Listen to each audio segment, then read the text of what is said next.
ডিমের রসা বানানোর জন্য আমি প্রথমে একটি কড়া নিয়ে গরম করে তেল দিয়ে দিলাম, দিয়ে ডিমটা আমি পেঁয়াজ দিয়ে ভালোভাবে গুলিয়ে ঢেলে নিলাম, ঢেলে ঢাকা দিয়ে ভেজে নেব।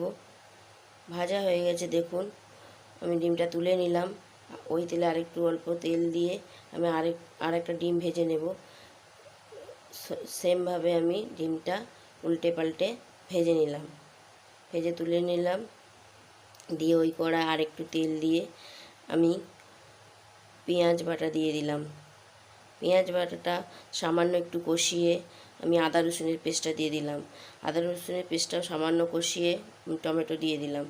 টমেটো বাটাটা দেওয়ার পরে আমি ভালোভাবে কষিয়ে লবণ, হলুদ, লঙ্কা, কাশ্মীরি লঙ্কা, ধনে, জিরে,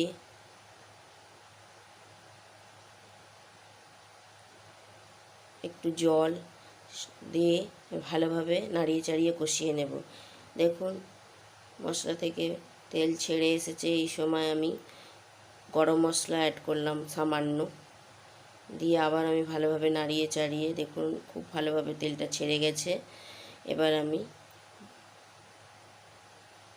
জলটা অ্যাড করে দিলাম। জল অ্যাড করে আমি নাড়িয়ে চাড়িয়ে একটু ঢাকা চাপা দিয়ে দিলাম। এবার ফুটে গেছে ঝোলটা, আমি ডিমগুলো দিয়ে দিলাম।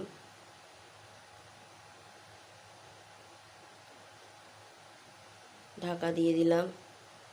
2-3 মিনিট পরে আমি ফিরে এলাম।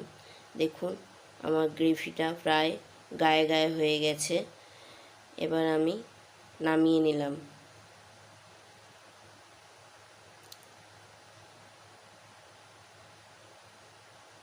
ডিম রসা আমার রেডি। যদি রেসিপিটা ভালো লেগে থাকে তাহলে আপনারা লাইক করবেন, শেয়ার করবেন, কমেন্ট করবেন এবং আমার চ্যানেলটি সাবস্ক্রাইব করে দেবেন।